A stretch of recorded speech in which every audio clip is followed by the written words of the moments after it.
नमस्कार आदाब दोस्तों। मैं आपका दोस्त मोनू। आज हमारी कहानी का शीर्षक है माँ का बड़ा दिल। एक पति पत्नी के जोड़े को दो बच्चे हुए, दोनों ही बेटे। माँ बाप ने इन दोनों ही बच्चों को खूब प्यार से पाला पोसा, पढ़ाया लिखाया, बड़ा किया और इस काबिल बनाया या अच्छी नौकरी कर सके, समाज में अच्छा जीवन व्यतीत कर सके।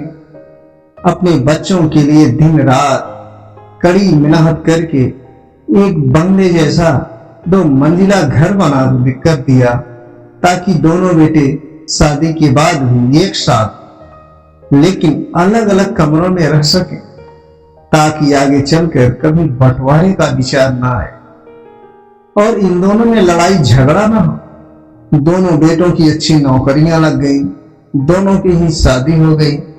बड़ा बेटा जो घर के पहले माले पर रहता था, उसको एक बच्चा भी हुआ।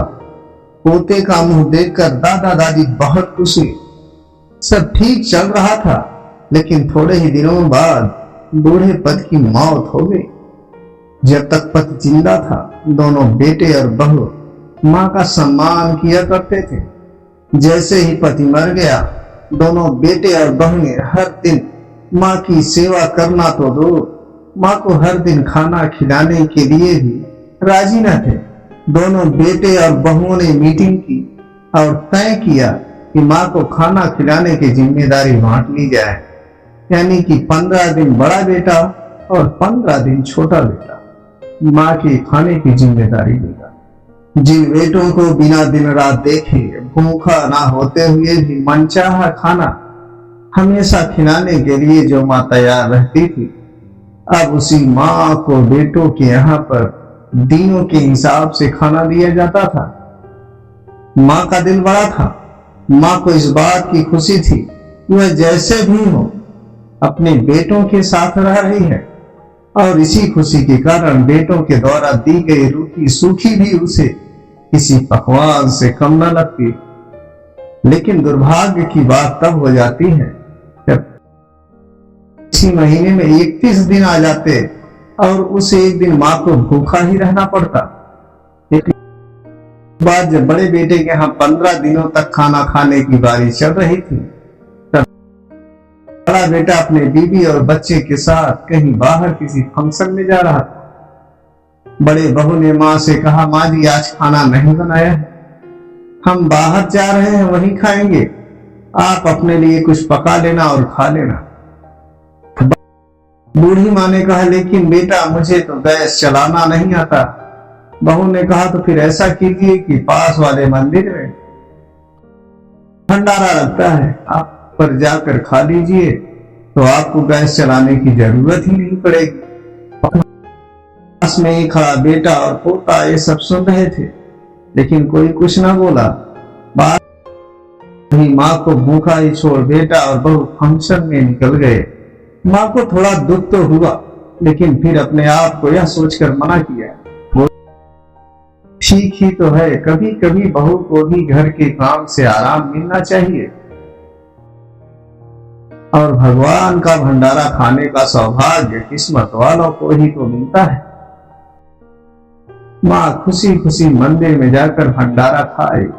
कुछ दिन ऐसे ही बीत गए। एक दिन बड़े बेटे की छुट्टी थी। बेटा, बहू और उनका बच्चा अपने घर में साथ में समय बिता रहे थे।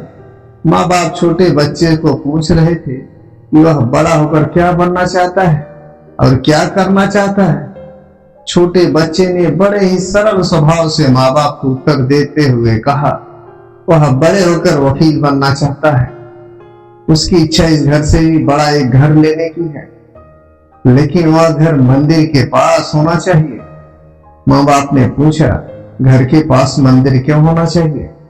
तब बच्चा माँ बाप से कहता है, घर के पास मंदिर इसलिए होना चाहिए ताकि जब मैं बड़ा होकर किसी फंक्शन में बाहर जाऊं तो आप दोनों को ज्यादा तकलीफ ना हो। मंदिर नजदीक रहेगा तो आपको ज्यादा दूर जाकर भंडारा नहीं खाना पड़ेगा। मासूम बच्चे का ऐसा जवाब सुनकर दोनों ही के पैरों तले जमीन खिसक गई। उन्हें अपनी गलतियों का एहसास अब जाकर हुआ। जो उनके 5 साल के बेटे ने अपने पहले ही कर लिया था। दोस्तों, दुनिया के हर माँ बाप यह सोचकर अपने बच्चों को बड़ा करते हैं कि वह उनके बुढ़ापे की लाठी बनेंगे, ना कि वह लाठी बनकर उनके ही पीठ पर बरसेंगे। कर्म का चक्र निरंतर घूमता रहता है। दोस्तों, आज जो तुम दूसरों के साथ कर रहे हो, आगे चलकर तुम्हारे साथ वही होगा, यह तय है।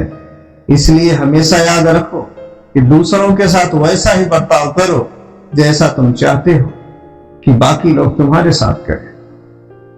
मैं जानता हूं दोस्तों, यह मां की भावुक करने वाली इस कहानी को पढ़कर आप भी भावुक हो गए हैं, लेकिन जिस कहानी को लिखने बताने का उद्देश्य आपको भावुक करना नहीं था, बल्कि लोगों तक यह संदेश पहुंचाना था कि हमारे भारतवर्ष में जिन माँ बाप को भगवान का रूप कहा गया है, उनके साथ आजकल जैसा व्यवहार हो रहा है वह नहीं होना चाहिए। राधे राधे दोस्तों, हमारी कहानी आपको कैसे लगी हमारे चैनल स्टोरी टिप के कमेंट बॉक्स में कमेंट करें और हमारे चैनल को अधिक से अधिक लाइक और सब्सक्राइब करें। धन्यवाद।